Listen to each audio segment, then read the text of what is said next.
Nobody.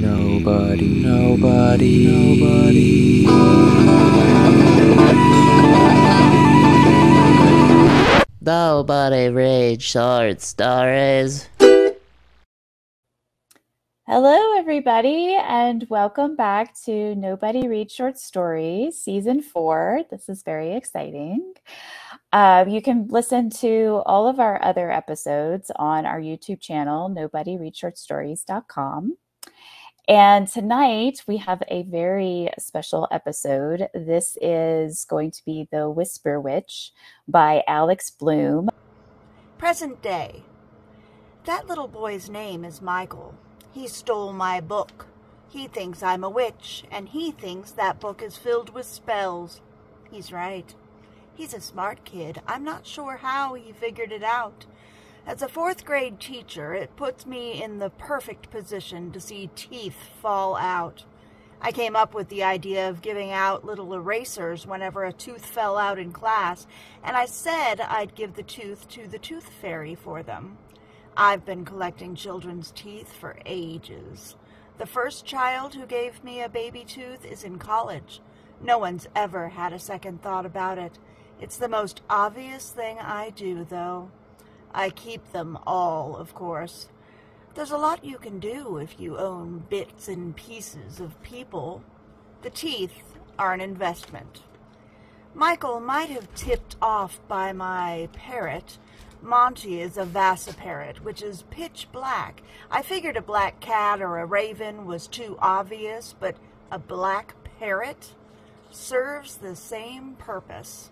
Monty makes a wonderful companion as well as being a familiar. I've been studying Michael since he stole my book. He's bullied a lot. In the first week, he was attacked twice by two of the larger boys, but he didn't tell anyone. When I say attacked, I mean attacked, physically. It's bad enough that he still has bruises. I understand why he didn't come to me. If he thinks I'm a witch, he probably doesn't feel safe with me. What about the principal, though? The yard duty? No one?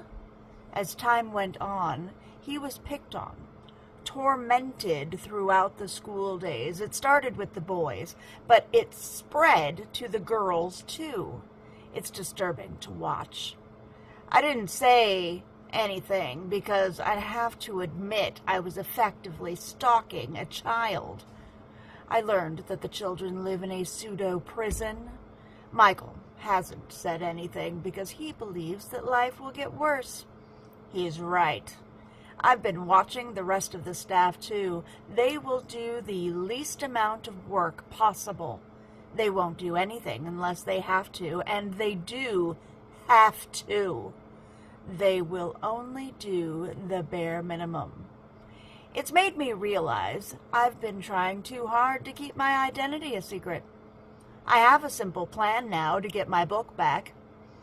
I pick up the teeth I need and place them in a coffee grinder. I absolutely love modern conveniences. The woman who taught me how to do this ritual showed me with a mortar and pestle, like we were common peasants. Oh, and she showed me how to carry the bone meal in the bladder of a rabbit. I'm using a plastic baggie. I meet the children in the creek bed. One bully, one victim. Kevin was talking when I stepped out from behind the trees. I can see Michael is afraid, even more so now that I'm here. Hello, boys. What are you doing out here? Michael stays quiet. We're just having fun exploring, Kevin lies. I empty the baggie into my hand. Come here, Kevin. He comes closer. I blow the ground tooth in his face. He flinches and spits out the tooth dust. Kevin, I say, grabbing his attention. Stop breathing. He opens his mouth, confused, but can't say anything. Air can't go in or out anymore. They'll find his body sooner or later and assume he choked on his own lunch. Michael? Yes, Mrs. L?" he asks. He's not sure how to respond either. He also doesn't know my real name. I don't give it out, and so everyone just calls me Mrs. L. "I understand you have my spell book. I would like it back." He's completely terrified. "You're a smart boy, and I know you were dealt a really bad hand. No one's going to hurt you at this school anymore. Kevin was the worst, and he's gone now. The others will stop, or they'll have to speak with me. Okay?" He understands. "So, you're "Yes, I am. But I'm going to protect you from now on. But I would really like my book back." Oh, yeah, it's at home. I can bring it to school tomorrow," he says. "That would be wonderful," I smile. He looks at Kevin. You can control people? Why didn't you keep him, make him do chores or something?" I adore how smart he is. "Do you ever pull food out of the trash and think about eating it?" "No, of course not." Kevin was trash. He and I go our separate ways for the evening. I really couldn't blame him for stealing the book. I stole something once that was extremely valuable. I was the littlest one in the family, and so I was picked on too. He doesn't need to be punished. He needs help, like I did. It's nice to know everything is being put back in its right place. Fall, 1683. With the power granted to me by God and the Holy Spirit, I banish you back to hell, the religious man said. He seemed proud of his words, like it meant something real. I know now he was nothing more than a common with a white collar. The fire was lit under his victim, and the witch started to burn. He was a young man with kind eyes and red hair, not ginger, more of that soft, welcoming brown hair. I'm talking about the victim, not the murderer. The murderer was an old white man with very little hair. All 9 members of my family were there to watch the witch burning. I was 15 at the time. The second youngest of my siblings, my father wanted to make sure we all saw it. He was so into his fiction book and demanded we all be present for this burning. He loved that stupid book more than he loved any of his children. I don't think he loved his wife. He never spoke to her with respect, and he never listened to her. On my good days, I feel sorry for her, and on my bad days, I'm angry she did nothing to stop him. I was too small and weak at the time to do anything. If I had tried to leave, my father would have beaten me as punishment, or he would have let one of my brothers do what they wanted instead. Either way, I just had to watch as a young gay man was burned to death. He was gagged, so we didn't hear his screams. When we got home, no one talked about it. Everyone just pretended it didn't happen. We sat for supper, prayed before eating. My father made us thank someone for the food we ate, but every part of the meal was provided by us. We had our farm and raised the chicken we were eating. The bread was prepared with wheat that I personally harvested. The only part of the meal we didn't provide was the fruitcake.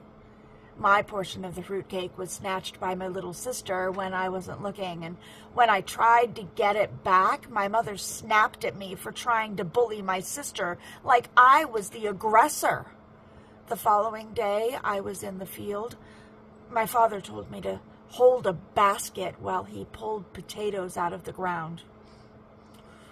"Why did they have to burn him?" I asked.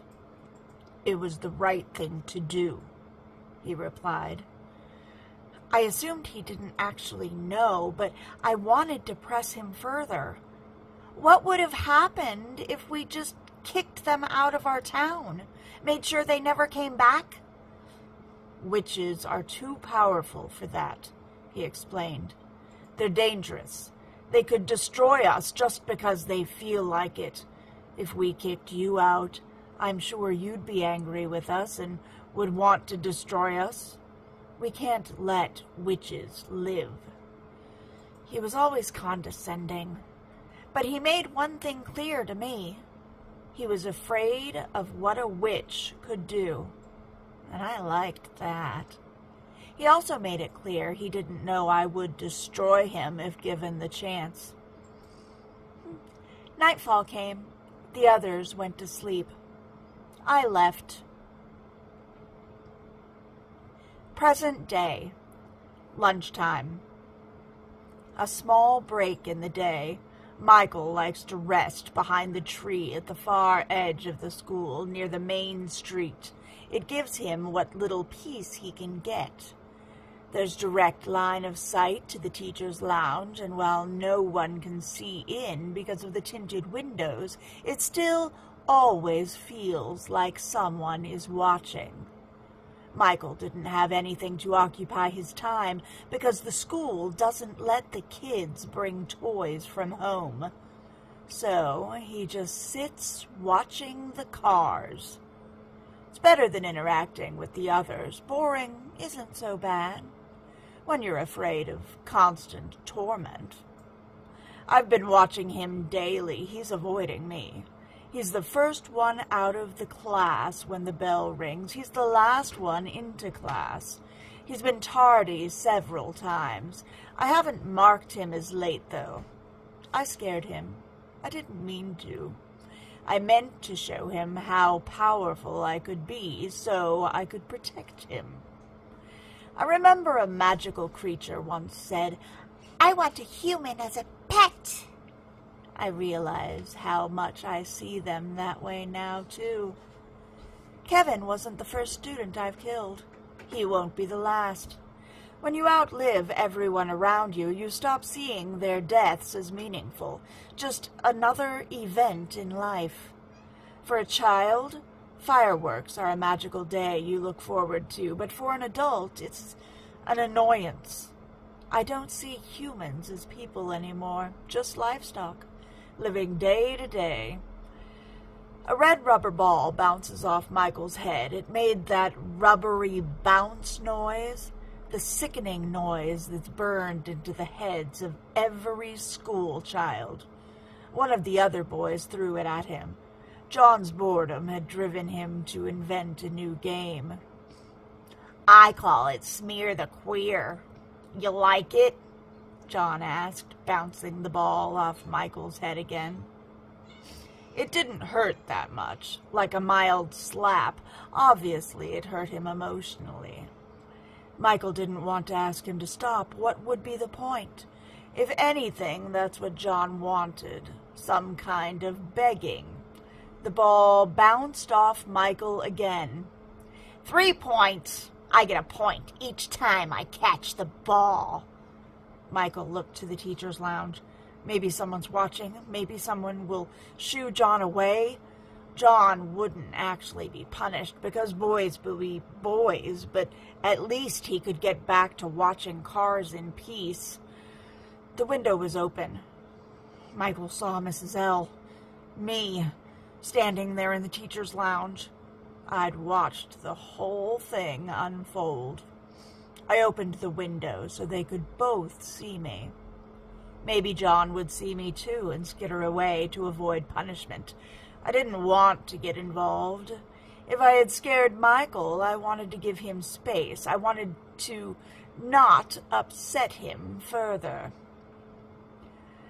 John, stop it! Michael shouted finally. Make me, John said, throwing the ball particularly hard. Michael caught it. You don't get it. If you don't stop, she'll get you. Give me that ball back, Michael threw the ball as hard as he could towards the playground. "Go get it!" He'd hoped John would have run off to fetch it like a dog, but it just pissed him off. He put his hand in a fist and pulled his arm back. Without really knowing what to do, Michael lurched forward. He was bigger than John, not by much, but enough to count. Throwing his body at the other boy was enough to send them both to the ground. Michael on top, throwing fists into John's face, John wildly trying to bat away with the attacks. The fight was messy, nothing like you'd see in a movie. Neither of the kids knew what they were doing, just sort of doing it. Michael landed a solid punch into John's cheekbone, and it hurt. It hurt deep into Michael's hand. I yanked Michael off the other boy by the back of his shirt. "What the hell do you think you're doing?" I shouted into Michael's face. This is probably terrifying him more. Maybe he thinks with me by his side he can do anything he wants. I had to step in. The yard duty, as well as a bunch of the other students, were crowding around. "Lisa," I said to the yard duty, "can you get John to the nurse's office? I'll deal with Michael." "Of course," the yard duty replied. John was fine, nothing broken, a couple bruises. I marched Michael to my office. "Sit," I commanded. He did. "Sit," Monty repeated. "Why were you beating John like that?" I asked. "I told you I'd take care of you. I've been keeping an eye on you. I know he started it. I know John was actively bullying you." "You can't kill me," Michael said. "I still have your book." "I'm not going to kill you. And I was going to ask about that next. The entire point is to help Michael. There was the confirmation that I did scare him, as if that was a surprise. As long as I have your book, you can't kill me, but you can kill anyone else, so I had to do something," Michael explained. I sat back in the chair behind my desk, baffled.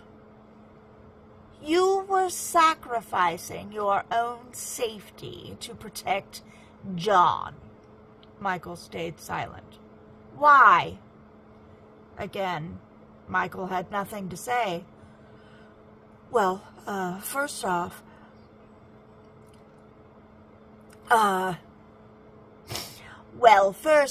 I am not going to go around killing people. They won't pay me to teach an empty classroom.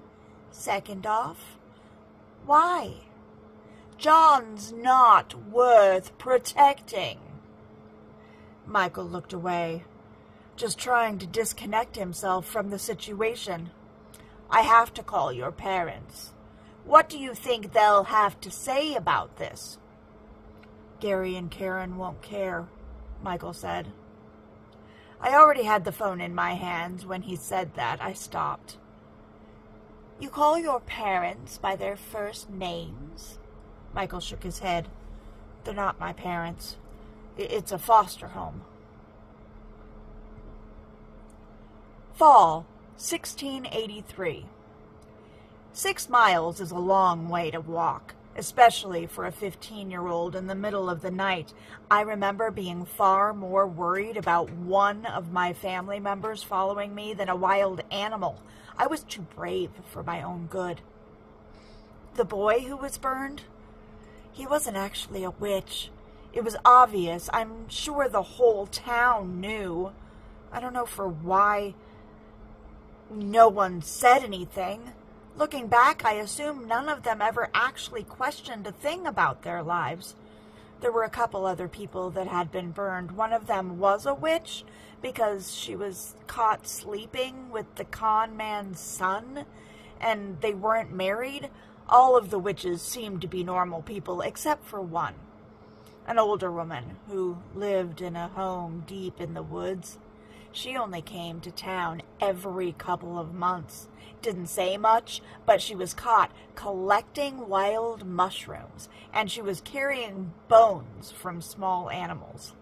She was deemed to be a witch for carrying cursed items. I thought she was just mentally ill. They burned her a month ago, and no one's gone to her house since. Everyone's too scared of it. So if I couldn't find anything to lead me to being a witch, there would at least be a place to sleep. We didn't own a horse or anything, so I walked everywhere.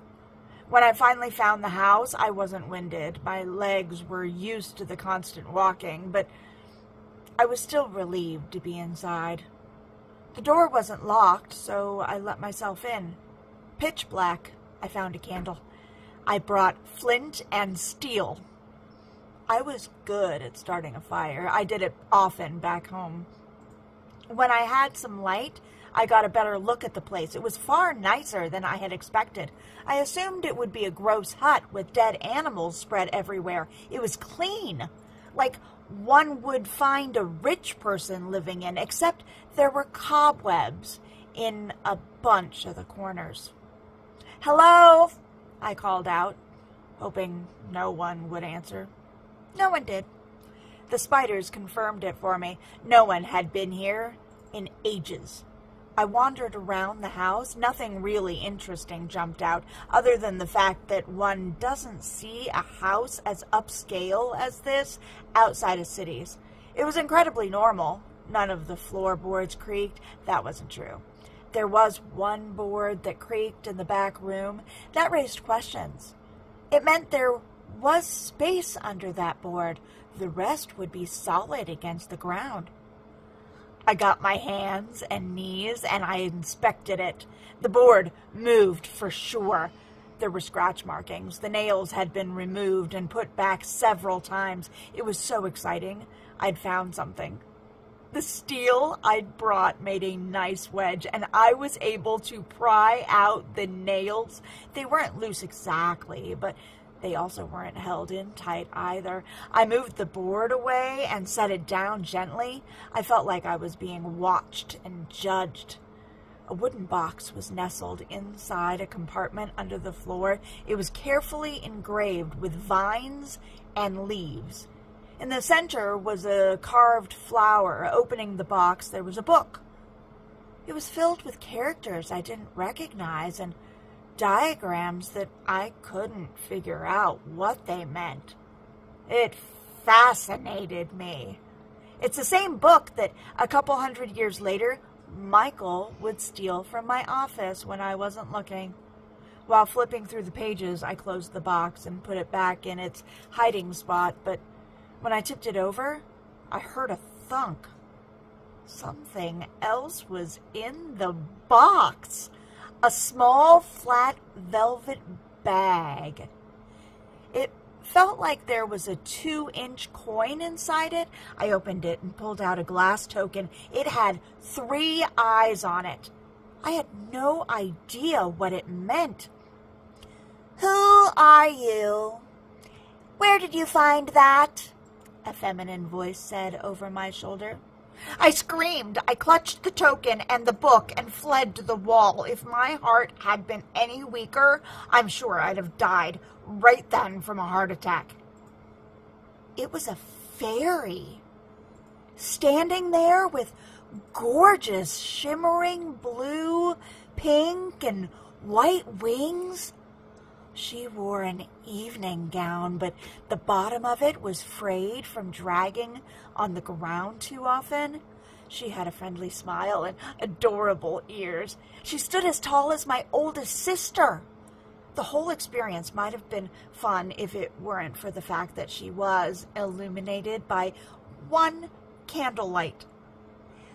"Why is it so dark in here?" she said, looking around. "Oh! It's Ethel's house. How's she doing these days?" She snapped her fingers and an orb of light appeared in her hand. She tossed it to the ceiling and it stuck. The room was lit up like it was day. "She's dead," I explained. "Killed for being a witch."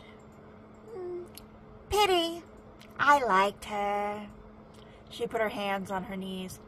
"Can I have your name, Littlin?" I shook my head. I was told to never give my name to a fairy.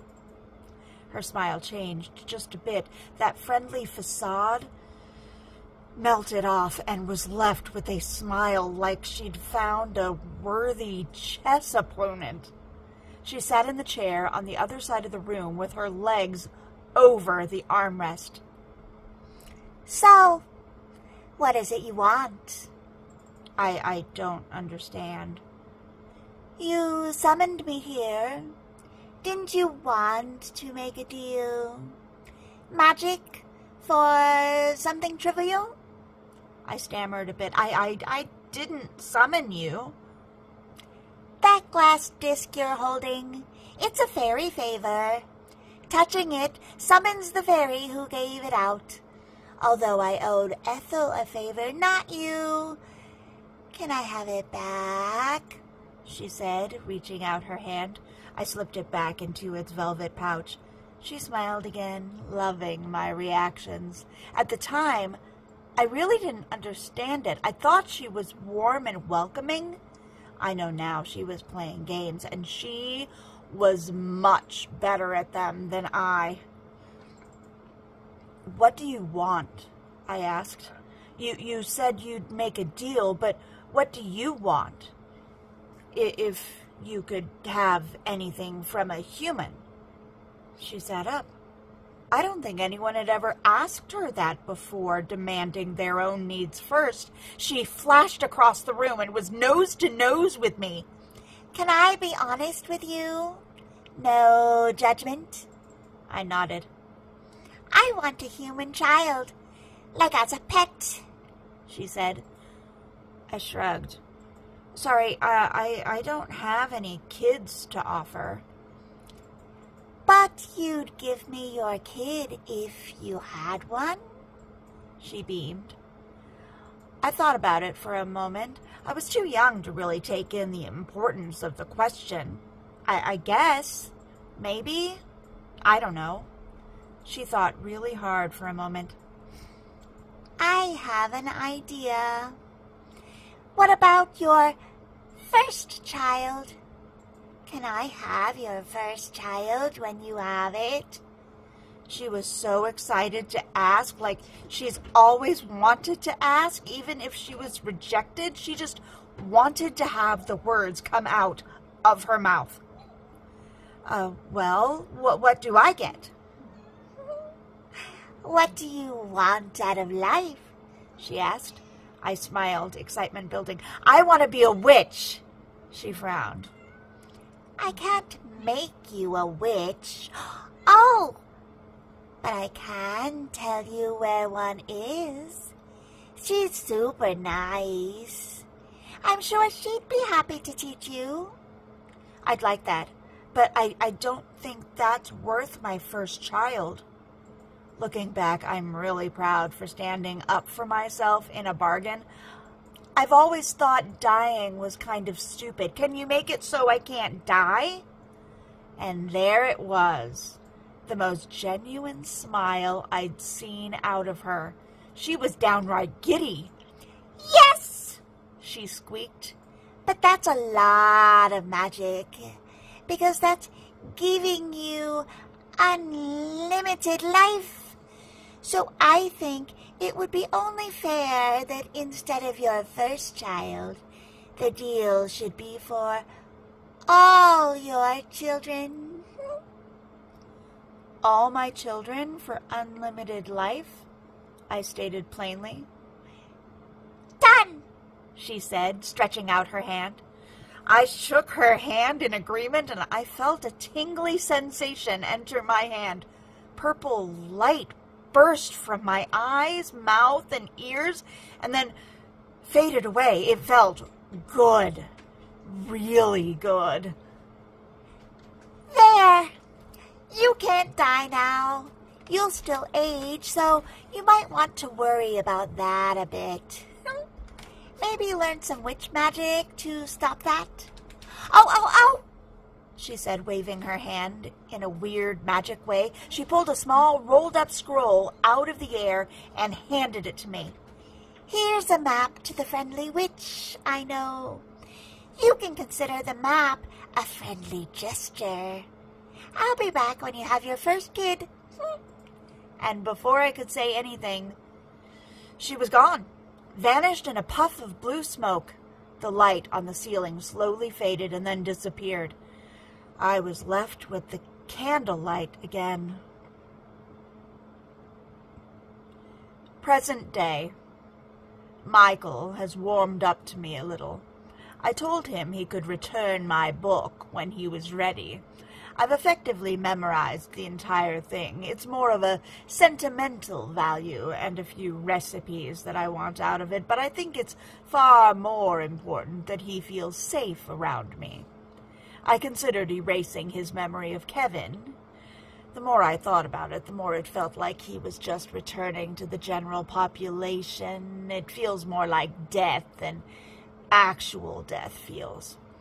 He stopped being tardy. He's asked me questions about schoolwork more often, rather than just avoiding the issue. It's been a long process. "Mrs. L," Michael said one day. He was calling from the doorway. He was huffing. He'd ran to the classroom. Something was wrong. I capped the dry erase marker mid-sentence. I had been getting a head start on the lesson for the afternoon, but something had scared Michael enough to come to me for help. "What's wrong?" "John and Mike G. took Monty." Where? We sprinted to the yard. They were hiding in the alleyway, a small space on the east side of the school that connected the front and back of the building, and wedged against the hill on that side. They were quiet. I assumed they were laughing like the bastards they were until they took it too far. Monty was laying on the ground, his wing broken. I could see it just by looking, but I had no idea what other damage they'd done. Out of the way, I said in a commanding voice. We were just playing, and then he stopped flying and squawked really loud, John stammered. How did you get into my office? I was angry and scared for Monty. The boys were silent. John, I demanded. We slipped in through the window. Did you unlock my door, or did you go back out through the window? I asked. Window, John said. He was smart not to lie right now or give me roundabout answers. Michael, I called out. He didn't follow me into the alley like I thought he had. He was still 20 feet away at the corner of the building. Come here. I pulled my office key out of my pocket. Go to my office. Remember where I left my book? Yeah. The second drawer down, there's a vial of pink liquid. Go get it, I said, giving him my key. He ran off without a second thought. I picked up Monty and held him close. He's hurting. He might die. John and Mike G., they might die, too. Maybe. I'll shrink them down to the size of a worm, let Monty feast on them. Mike G. is a bit pudgy. I'm sure he'd be a juicy treat. Monty's breaths are short. I rub his head. I hope my presence is calming. He always seems excited to see me when I come back to the office and when we go home for the evening. You can never fully tell what an animal is thinking. You just hope they know how much you care before it's too late. Rush footsteps. Michael turns the corner. He's holding 3 vials. I wasn't sure which one was the right one, so I grabbed them all, he said. Smart kid. I take the pink one and empty it into my hand.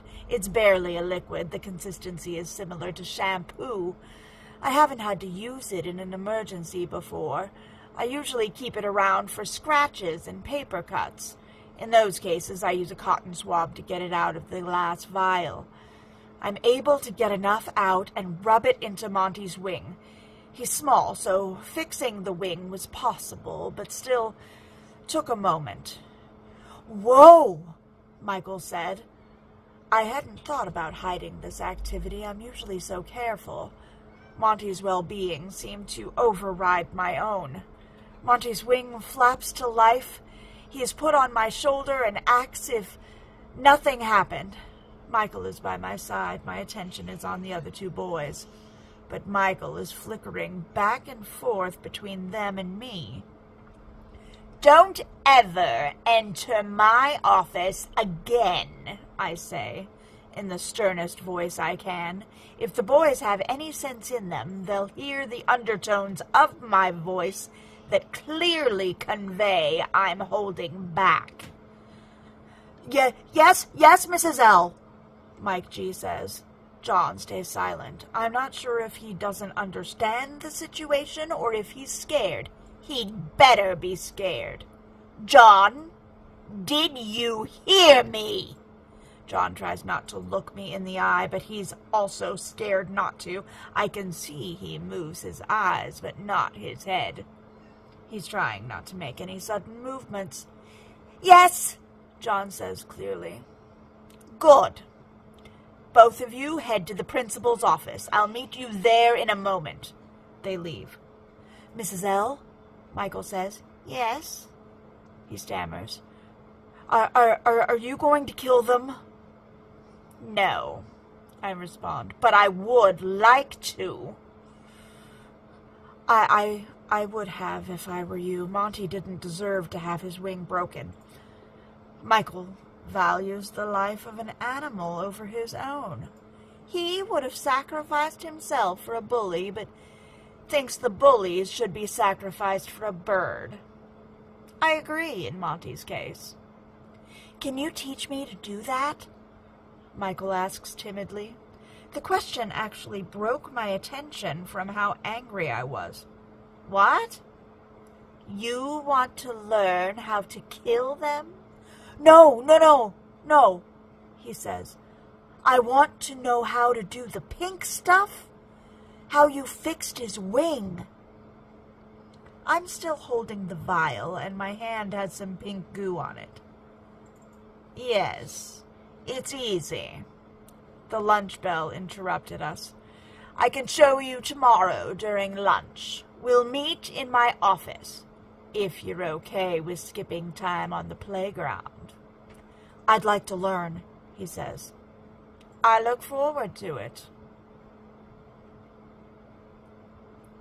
Winter, 1701. I found another witch who also liked to live alone, but she was willing to trade. She taught me how to stay young in exchange for work on her farm. I'd been with her for many years, but when the year 1700 arrived, she said she needed to move on, create a new life. She didn't like staying in a place longer than 25 years, and when she left everything and everyone. I kept her house and land. I told people in the local town that she became ill and passed away, and that I was her daughter. No one asked any more questions. I miss those days when government IDs and paperwork didn't exist. When you arrived in a new area, you could just make up anything, and no one ever batted an eye. January 1st, 1701 came, and my little house was buried in 5 feet of snow. I couldn't leave. It was the first winter in many years I was caught off guard. I had some supplies, but they were running low. A week later, the snow had gotten worse. I ran out of food, and then I ran out of things to burn. I starved slowly, and I got colder and colder. If it weren't for the deal I made, I would have froze to death. But that was it.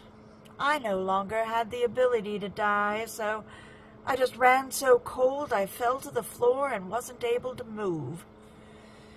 Days passed, possibly weeks. I would have wept, but all the moisture in my body had frozen solid. And then one day, I heard someone snap their fingers and a fire lit up in the fireplace.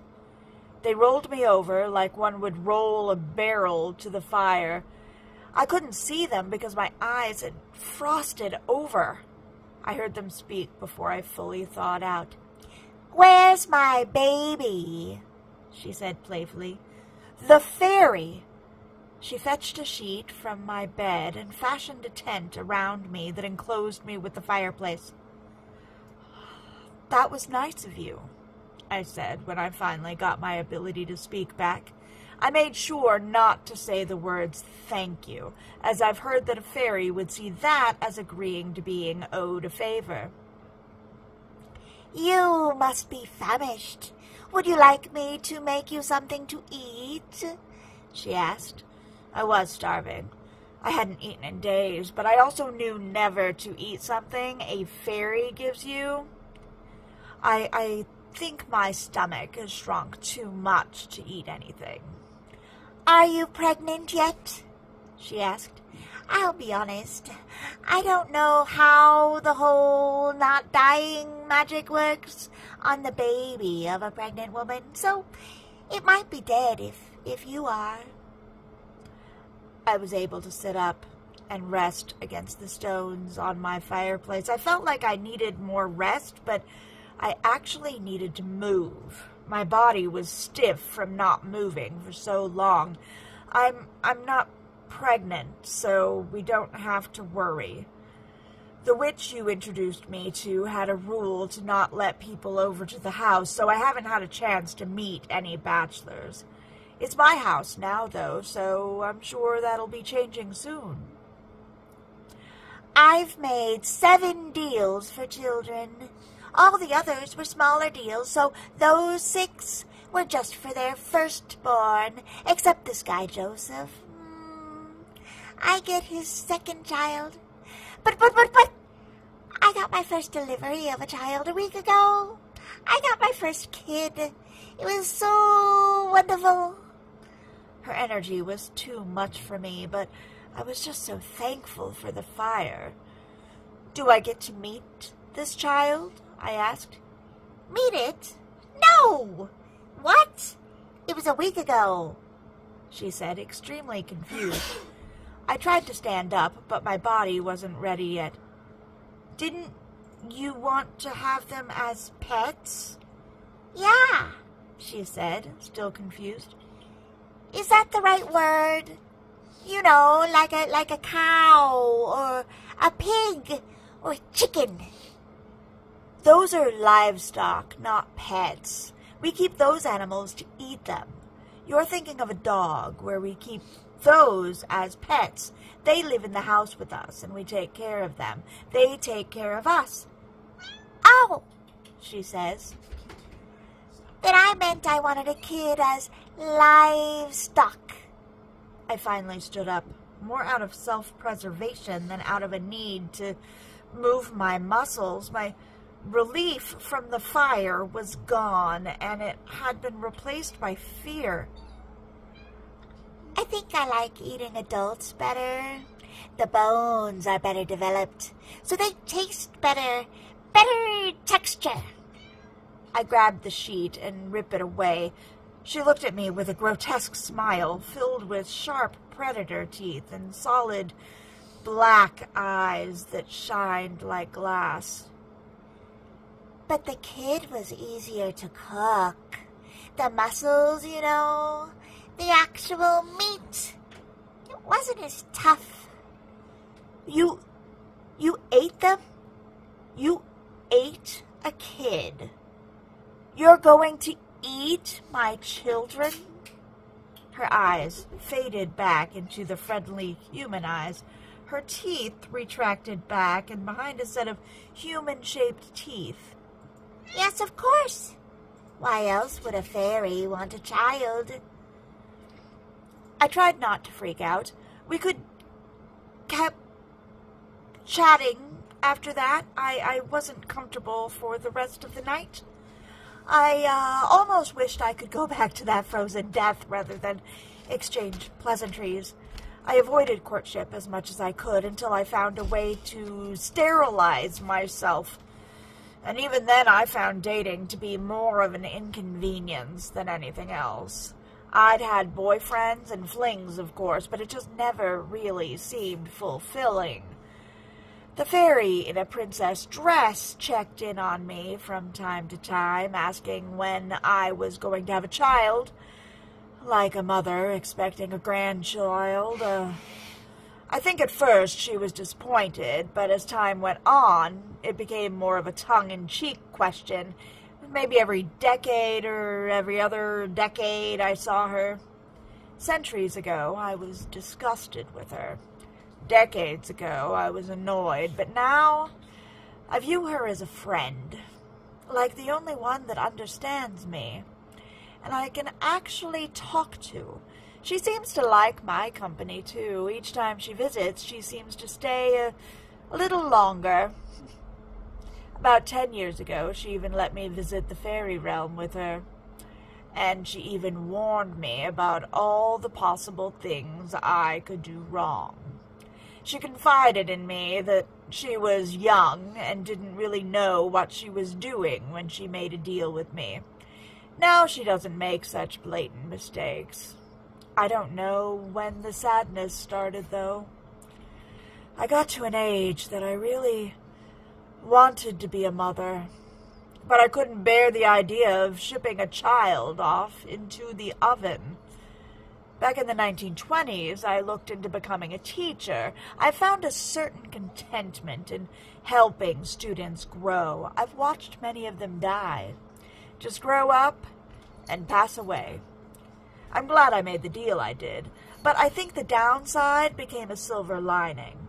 It protected me from the heartache. Present day. Michael came to my office during lunch a couple days a week at first. I asked him about my book here and there, but reminded him I didn't need it back until he felt comfortable giving it back. I taught him how to make a basic healing salve. He seemed to take a liking to alchemy. It was a great entry to magic. The healing salve was not strong enough to heal a human bone or anything extreme. Because Monty was so small, it was able to work fine on him. It's also something a kid like Michael couldn't really get into trouble with. I taught him some other simple alchemy tricks. He asked for a way to see through things. I was worried he wanted to see through girls' clothes, but he explained it was because he likes a card game with randomized packs of cards and wanted to see what was in them before buying them. By this time, he was coming to my office every day of the week. I realized we didn't always discuss magic together. Sometimes we just simply ate lunch, and he'd tell me about his new favorite show or whatever he was excited about. It was heartwarming. He was also kind and gentle with Monty. I felt safe leaving them alone together. It was rewarding to see him succeed at the different magics I taught him. Sunday evening came, like it always did. I'd stepped out to a movie, but when I got home, I saw a window open. I left the upstairs window unlocked, and now it was open. If it's human, they'll regret it. I'm still quite nervous opening the front door. I can't defect a bullet, but as long as I get the jump on them, I can take any human in a fight. Maybe it's the fairy. Not likely. She would have turned on some lights, made herself a home. She'd be in the kitchen, raiding the fridge for a dessert. She's not the subtle type, and if she was here, it would be because she was bored and looking for attention. I step into my home. It's modest.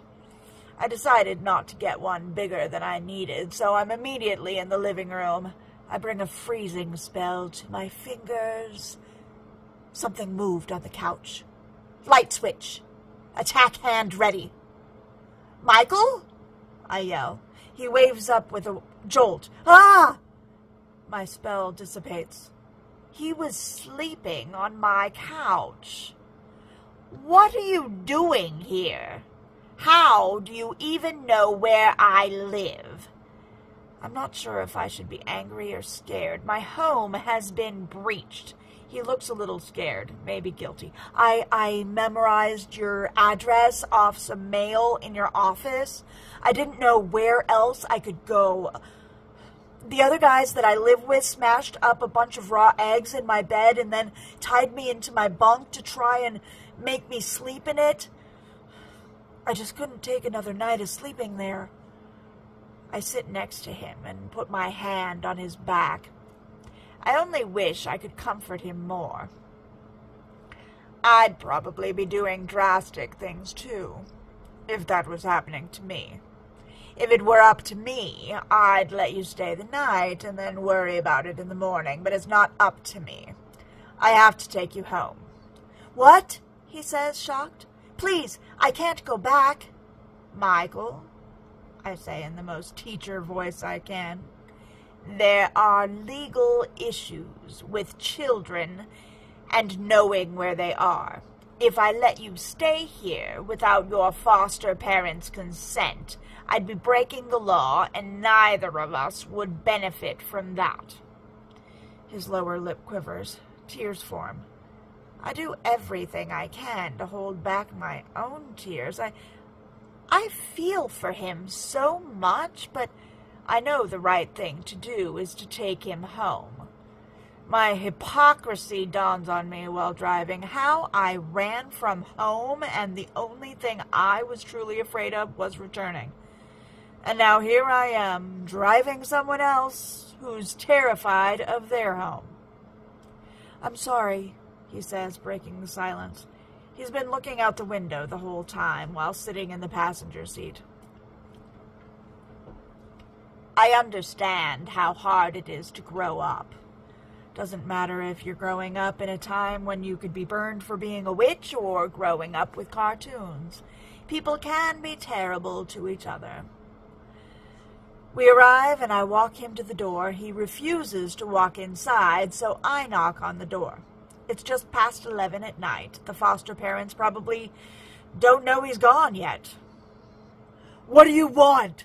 An angry gentleman yells at me, the foster father, no doubt.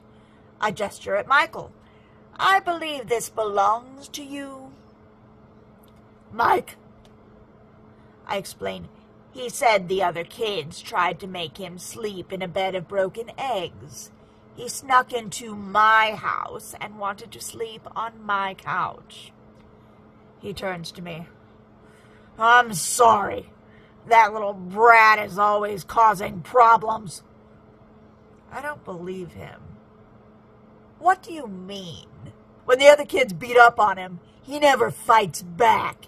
He just asking for it with all the time. Wouldn't that mean the other kids are the problem for being the aggressors? He shakes his head. You don't have kids, do you? I'm a teacher. I deal with several children his age. Then you already know. Boys will be boys. If he doesn't stand up for himself now, he's always going to be the problem. I thought as a society we agreed not to use the phrase, boys will be boys anymore. We've already had him over 3 years. I'm hoping he gets adopted out soon. You want him? He asks me. The question is off-putting. I wasn't ready for it. Yes, I'd say, sure of myself. I've realized how rewarding it's been teaching him. I know I teach a lot of children, but he really listens and we connect, and I feel a special kind of pride seeing him succeed. Then why did you bother bringing him back? Just let him sleep at your place, he says, and closes the door on us. Michael looks at me nervous. So, is that normal? I ask. He nods. Can I sleep on your couch tonight? I wouldn't have it. I have a guest room. You can sleep in a bed. Michael's been staying with me for a few months now. He stayed through the summer, and the new school term just started. The other kids had been laying off him. The news that he was living with me spread really quickly. It's not like we were hiding that information. I've been in contact with the previous foster parents. We filled out paperwork to transfer Michael into my care. I can't adopt him because he'd be my child, and then the fairy would take him, but fostering a child, that's not my child, just a child living in my house. It's been an annoyance to become a foster parent. I had to take classes and wait for government employees to process requests. We're out on a hiking trail now. He really enjoys the outdoors, especially since he's taken to alchemy. Collecting dead animal remains or flowers and connecting with the magical world around us. A couple weeks ago, he had a temper tantrum over some cartoons he wanted to watch, while I wanted to watch a documentary. I was really shocked. It felt like it came out of nowhere. I was so worried I was doing something wrong. But I've looked into it, and I realized it's, of course, normal for children to have outbursts. It was hard. We had to sit down and have a talk about it. But it means he's opening up. He's feeling safe enough to express himself in our house. I know he didn't when he was bullied at school, and I doubt he felt it when he was in his last home. We'll find healthier ways for him to express himself. It's just part of growing up. "Look!" Michael shouts with excitement. "A wasp nest! It's empty!" It was also small, maybe 3 inches wide, hanging from a tree. "You can use that to make a focusing potion." Or a senseless potion, the fairy says. Where did she come from? She just stepped out from behind a tree. She puts her hand on Michael's shoulder. "Finally, your first child. Took you long enough." What's she doing here? My first child? He's not mine. I was so careful to make sure he wasn't mine. She puts a hand on his shoulder. She's going to take him. I run towards them. She's too far away. I can't get between them in time. "No! He is not mine!" I cry. She and Michael vanish in a puff of purple smoke. All the hairs on my body stand up straight. I was so careful. But she took him. What do I do? Find a fairy ring? See if I can use it to get to her realm? No, I'd have to be incredibly lucky to find one in time. I assume she'll slaughter him quickly. She's probably already planning to eat him tonight. My hands are shaking. What have I done? He'd have been safe if I left him in that terrible house. Maybe not safe, but he wouldn't be cattle. Wait! I know what to do. I drop everything. I was holding a paper bag of things we'd collected. I don't know what all was in there, don't care. I run for the car, keys, door closed. Every small step feels like it's taking forever. Drive! I weave in and out of traffic. I'm usually so good with traffic laws. This is where I'm cashing in all my good behavior on the road. I hit a group of cars, stopped at a red light. I need to make a right turn. I drive off the road, half in a bike lane, half in the dirt, to pass 7 or 8 cars. A cop saw me do it. The lights turn on. Can't stop me. I rolled the passenger window down. I send a spell out the window. A tree crashes down, stops him dead in his tracks. I'm sure someone saw me do that. I can't care about it now. I can't worry about my identity becoming public now. I make it to the storage unit. My stomach, no magic is free. It feels like someone took a belt and cinched it as hard as they could around my internal organs. Oh, vomit everywhere. Oh, it was worth it to stop the police officer. I can't remember the combination on the lock. It's only 4 digits long. I bite into my finger. I draw blood. I can pull a blood magic trick. I snap my fingers with the blood and point at the clock. The dials spin to the right numbers and open up. I shove boxes out of the way. I push the old TV over. I think it cracked. I rip open a box. It's filled with dishes. Wrong one. I rip 2 more before I find it. The little velvet bag with the glass fairy favor in it. "Lilith," the fairy says. I breathe a slight sigh of relief. He is not my child. You can't take Michael. "He's not your child. He's mine now. Tu pueri es mi pueri."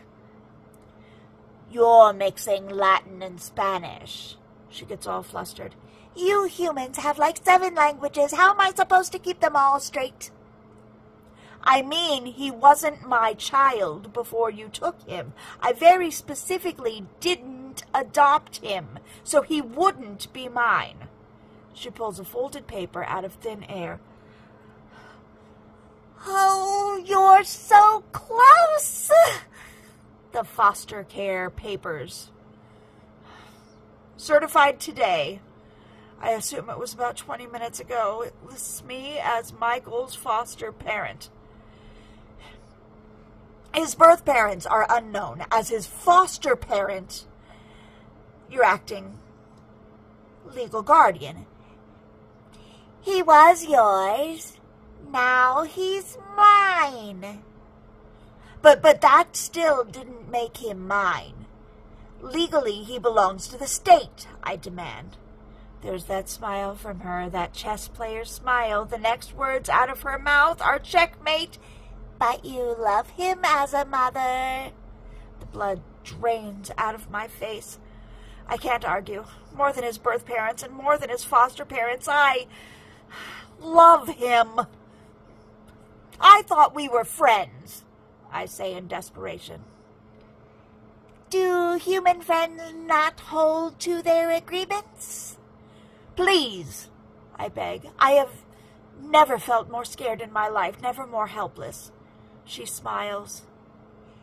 Mine now. Wait! There's a long bit of silence. She breaks it. I don't know. I was just trying to buy some kind of time.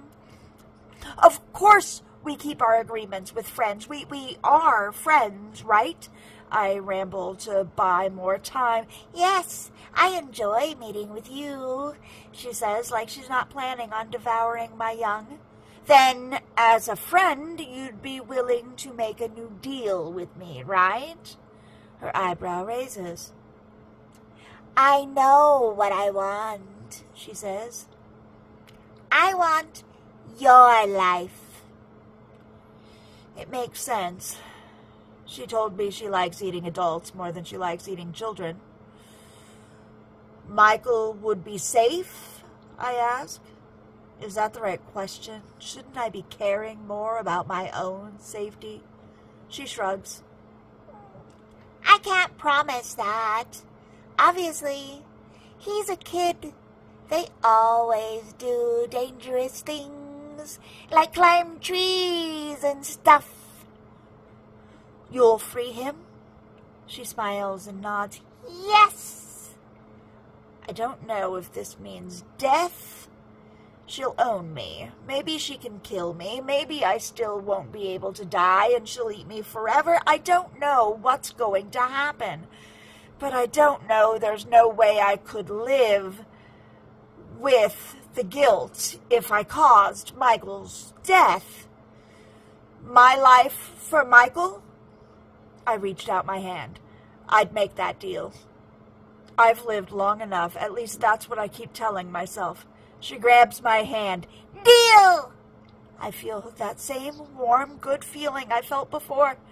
The last time I made a deal with her. But this time, the puff of colorful smoke surrounds me. It feels like bits and pieces of me are falling off, like I'm decaying. Is that it? Am I dying? Is this what she really wanted? She didn't want to own me. She wanted to watch me die. My heart feels like it stops, but I don't feel pain. I must be dying. Blackness. My eyes open. I'm not dead. I'm outside. Was I supposed to die? I'm not in my clothes. I'm wearing her dress. The fairy's princess dress. This is the creek where I showed Michael who I truly am. The school is about a football field away. I keep a jacket in my office. I'll go grab it and then head home. I don't have my keys on me, so I head to the main office. Hello? How can I help you? Megan asks, the woman at the front desk. Megan, it's me, Mrs. L. How can she not recognize me? We've worked together for years. I'm so sorry. I deal with so many parents. I have a hard time keeping track, she says. She's lying. It's a polite lie. I know she's good at what she does. It's funny, though. One of our teachers is named Mrs. L. Is her office 3 doors down from the teacher's lounge, and does she teach in room 29? I ask. Yes, she smiles. Do you have a child in her class? That's my office and my classroom. I make up some more stories and then step back out to the street. It's not my life anymore.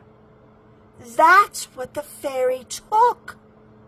I stand there, just in shock. Mrs. L? Michael asks. He found me. He recognizes me. He's holding my spell book. I forgot he had it. Michael? I'm so relieved. I wrap my arms around him. Are you okay? She didn't hurt you, did she? No. The fairy? She was really nice. I didn't give her my name, though, like you told me. She let me watch TV in her treehouse. I hug him tighter. I saw some of the guys from school. They didn't recognize me. The woman in the office, she doesn't know who I am either. We don't exist anymore. At least not on paper, I say. I am really good at starting a new life in a new area. We can make a new start. What do you think? I've been wanting to leave since I got here. I take my son's hand. I couldn't be prouder of him. We pass my old classroom, the fairy inside, setting up a lesson on the whiteboard. It dawns on me. She wanted all my children, and now she has them. All my students. Huh.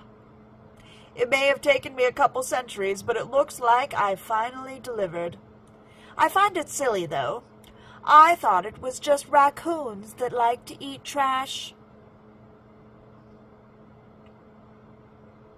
Epilogue. Hey, she says. I didn't think I'd see her again, especially not so soon. Yes, I'm scared that I'm forgetting something else. Take your damn bird! She throws Monty at us like she's throwing a baseball, completely disoriented. He catches himself in the air before hitting the ground and then flies to Michael. He perches on Michael's finger, and Michael compassionately pets his head. Huh?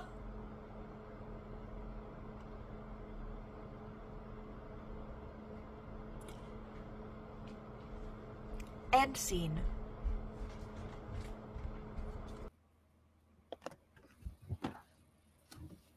Yay, that was so wonderful, Cyanne. Great job. Thank you. I'm excited for this entire episode because Alex's story is so wonderful, but also because we have a very special guest who's going to be on tonight. And he is a good friend and a wonderful writer that I've known for a long time now by the name of Matthew Robinson. And I'll just tell you a little bit about Matthew before we bring him on. He is a filmmaker and playwright who has worked on various projects for the Hollywood Fringe Festival and directed a short play at LACMA. He has most recently directed an episode of the comedic web series Mr. Harmack Returns. He also directed the short film The Beach, which is currently playing in film festivals. And his latest project is Bloody Bloody Coda, a short horror film he wrote and directed as a tribute to Italian horror. I'm very excited to see it once they get it done. So without further ado, let's bring on Matthew. Hi, Matthew. Hi, Megan. Thanks for having me on here. Absolutely. This is so wonderful. Now, I have to say, I think you were being a little modest in your bio because I know you've done a lot more than this, and I know that you've won several awards at the Fringe, and so I'm just gonna like beef up your bio a little bit and let everybody know that you're a little more awesome than you wrote in what you submitted. That's my constant problem. I don't know how to write about myself. It's I know, I know. So tell me a little bit about how Bloody, you just shot Bloody Bloody Coda, right? I did. I just finished that a few weeks ago. It's turned out wonderful. We shot it in North Hollywood, and our main star was an actress named Jenya Leno, who's been on stuff like Charmed and Xena and The Shield. She was great, fantastic, and I just always kind of had a love of those Hammer and Giallo horror films and Mm-hmm. how like crazy they are and wild they are and unpredictable. So I kind of wanted to do my own version of that, and I couldn't have had a better cast and crew to put that all together. Oh, that's so wonderful. So, can you tell us a little, like, do you have a log line or do you have like what is Yeah. the story of that? So it's about an aging opera singer who's just had vocal cord surgery, so she can't speak, and she's resting in her hideaway home when three thieves break in looking to take her valuables. But if she yells or calls for help, she'll lose her singing voice forever. Mm. So that's Oh, kind of yeah, that sounds wonderful. Well, I can't wait for you to have it done and ship it out so that we can all watch it. That's going to be a fun time. thank you, thank you. I'm looking forward to showing Yeah. it to everyone. So, what a wonderful read that Cyan did. That was great. I love the way that she can go back and forth between all of the voices. She's just such a talent when it comes to all of that. It also makes me very worried to ever make her upset or angry at me, just a little bit. I know, right? She looks so innocent, but I know she could be deadly.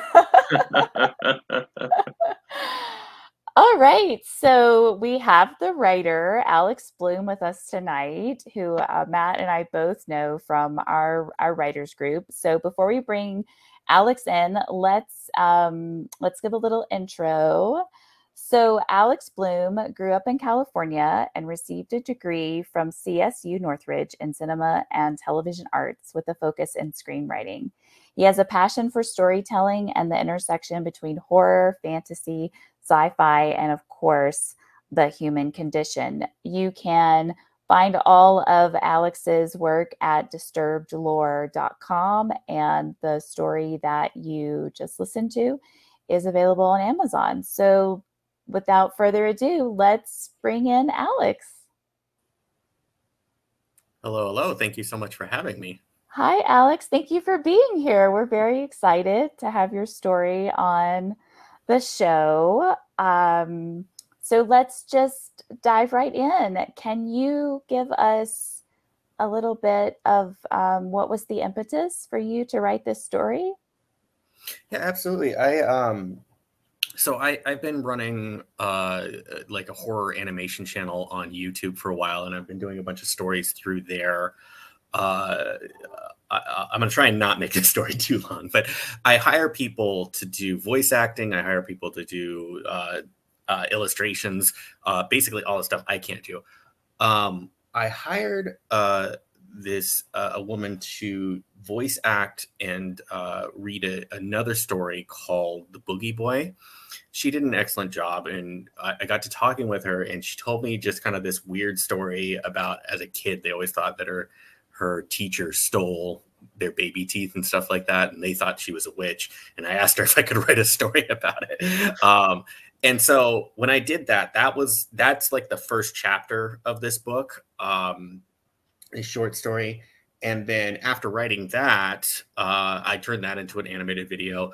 But I enjoyed it so much that I was like, I want to expand this. I think that there's a lot more fun I can have here. And then the fairy character has been in other videos and stuff. So this was like just another great opportunity to kind of expand on that character too. I love that. I love it when we get ideas for stories and we start off writing what we think is going to be like a small story or just kind of like an exploration, and then we just love that character so much that we feel like we need to expand on that. And I love Mrs. L. I love this character, so I can definitely see why you would want to spend some more time with her. Thank you. Yeah. You know, I almost feel like it's hard to drop any character that I write. You know, once you write a character, and even like you finish their story, and it's like, but then what happens after? I mean, isn't there like a, you know, there's a whole story after that? I mean, you talk about these fantasy stories, you know, from Hans Christian Andersen. It's like the most interesting story is going to happen 10 years later when they've got 10-year-old children, right? Like, you know, yeah, this situation was super interesting, but I always want to know more. Well, speaking of which, with these characters, with these like wonderfully drawn characters, how do you relate to your protagonist? I know this might be an odd question with this kind of story, but how do you relate to the protagonist? What is you in there? You know, that's a really interesting question that it's something I kind of reflect on every time I'm editing and all that kind of thing. But I heard it even more so as Cyanne was reading today, where it's like, you know, it's the same character that this character as well as another main character I have the same thing where they're hiding their true identities and things like that.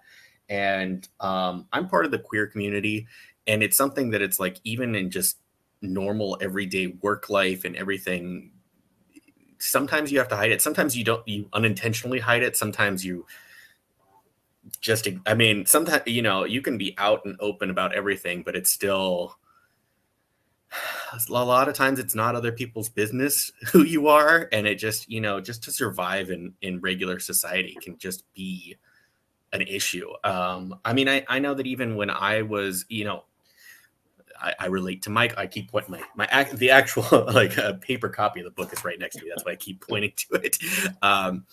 But I relate to Michael because, you know, as a kid, I was bullied a lot and not part. I mean, I felt like I was not part of the community of my school that I was forced to go to every day. I mean, and just things like that. So it just,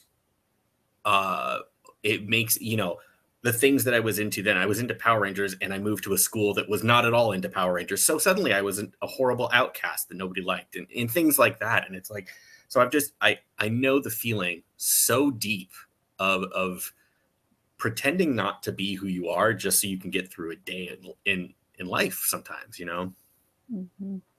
Oh, yeah. I really like that because that's one of the things that really drew me to this story was how Michael and Mrs. L are bonding over their misfit status or their outside status, even though Mrs. L is obviously has, you know, makes questionable decisions and is a questionable person at times, but that is what bonds them. And I think that bond and that through line in this story is very rich because of the reasons that you described before, because you're writing from such a personal place and it is something that you've explored and experienced in your own life. I think that definitely comes through in this story because that is a rich part of the story.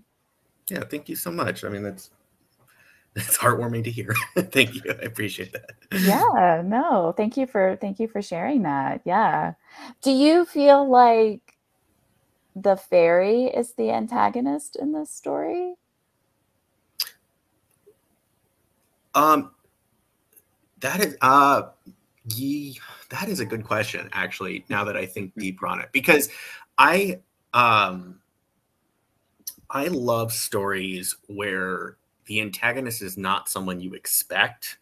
And so a lot of times I will write it where it's like the antagonist is like, in a case like this, I would write it as Michael being the antagonist because Michael's reserved, but that's really not, I really don't think that's what's going on in the story. I think that the fairy is the antagonist. That's who we have the final conflict with, the final scene with.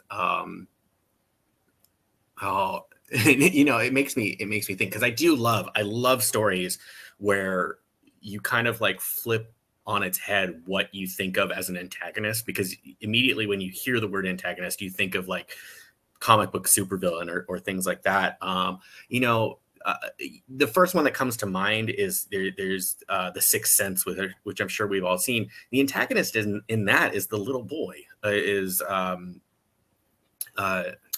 It's Bruce Willis and the Haley little Joel boy. Osment. Mhm. Haley Joel Osment. Thank you. I mean, so that story, the Bruce Willis is a therapist who wants to help a child, and the child does not want to be helped, and that's the conflict of the entire story. Yes, there are ghosts in it, but it's like that's the real conflict, and I like there's so much richness in that, in finding out how they can connect and how they can disconnect, and how they can grow from being different, you know. Mhm. I love that, and I think it's an important distinction to make about what is an antagonist, because really the antagonist is the person that forces the protagonist to grow or to change, and it isn't always a villain. To your point, sometimes it's a kid. And The Sixth Sense and in your story, it's the person that's challenging us, that's saying you can't stay the same, you have to make a decision to be a different person. And it's not, it could be the fairy a little bit, but I agree with you. I think maybe in this reading I saw it as Michael. It's Michael being the one that's like forcing her to open her heart and to be different. Yeah. I mean, I guess there's this is what I absolutely love about storytelling, is I love the archetypes to talk about behind storytelling, and how, you can say one of the ways that you can dissect this is to say Michael's the antagonist, and then that would make the fairy either a what's called an adversary agent, where she's kind of acting on behalf of the problem of the story, which is connecting with the story, without actually being the main antagonist. Another archetype is an independent troublemaker, who comes in to show problems that the hero has and is unwilling to get over. I don't know that that's necessarily. I think she actually I'll go back and forth over this entire podcast, but I do feel, I think it actually makes a certain amount of sense that Michael's the antagonist, and the fairy just comes in to stir the pot, and rile things up. Yeah. So, Matt, what do you think, since everybody's giving their opinion about the antagonist? I mean, I typically think that when I was listening to it, I did feel that Michael was the one who was the antagonist, at least the central force of obstruction of an obstacle. But it's a sort of story where everyone's a little bit rough around the edges, to put it lightly.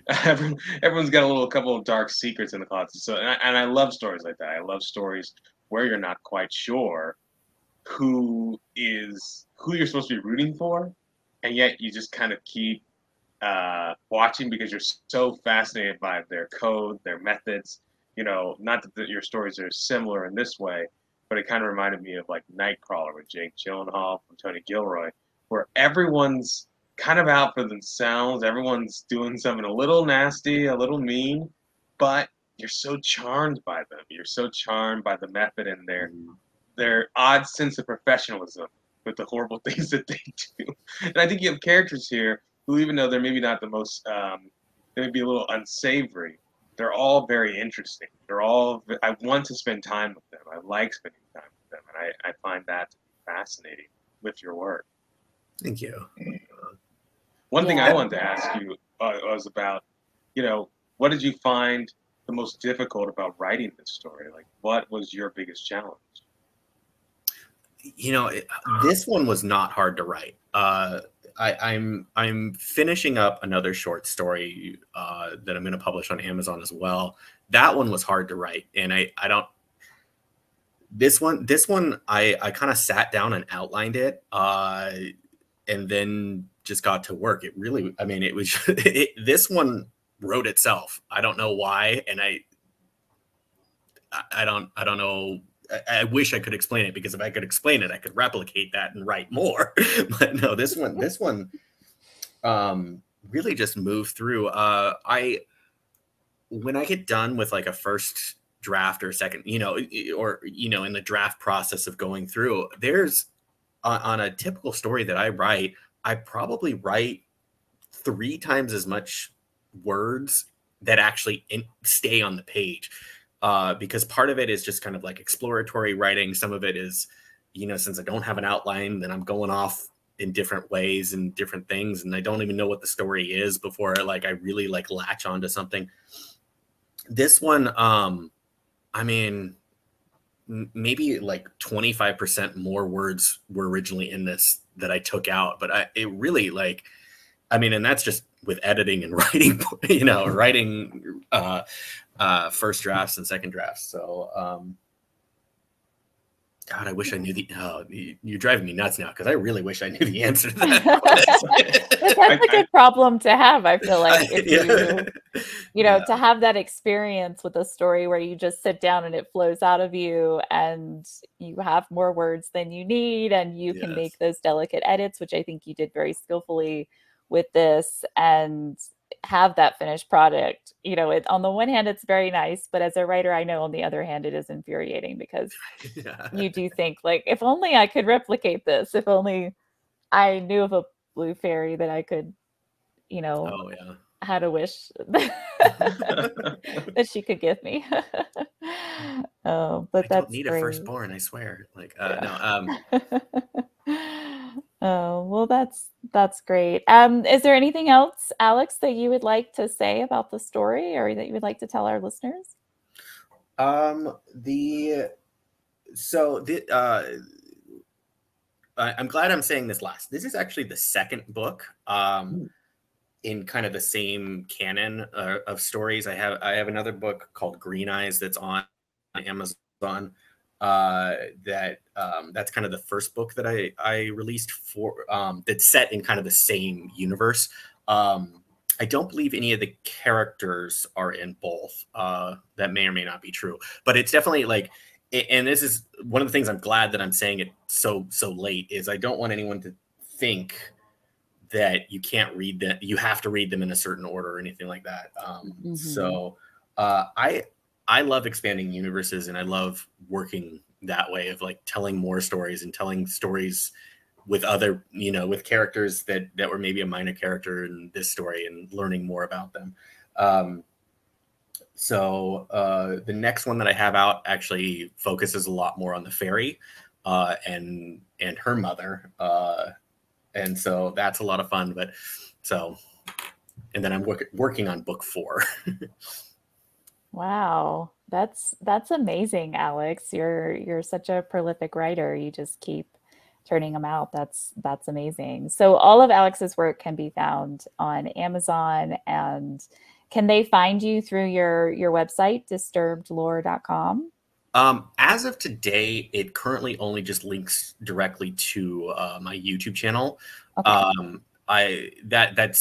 That's one of those things that's just on my list of I got to get a website set up so that it's like a landing page for everyone, like an easy landing page. I believe that the YouTube channel does have links if you click on the About channel or About Me section. If not, I will check that before this podcast goes live to make sure that is, because that's the bare minimum of promoting yourself. Oh, and that's not a problem. We'll put all of your information in the description on the episode so that everybody will be able to find all of your wonderful work. Thank you. Well, thank you so much, Alex. Thank you for sharing your story with us, and thank you for being here to do this interview. This has been so lovely. Thank you again. Thank you so much for having me. It's been great. All right. Thanks, Alex. Bye. Bye, Alex. All right. So that concludes another fantastic episode of Nobody Reads Short Stories. Thank you guys so much for tuning in. You can find all of our previous episodes at nobodyreadshortstories.com. Watch all of our videos on YouTube. Please like and subscribe, as well as you can download our audio podcasts from Stitcher, Google, Amazon, Apple Podcasts. Basically anywhere you listen to your audio podcasts, you can find us. So thank you so much, and we will see you guys soon. No one reads short stories anymore. I really don't know what they're written for. Go write a short story and throw it out the door. 'Cause no one reads short stories, funny, sad, or gory. No one reads short stories anymore. Yes, no one reads short stories anymore.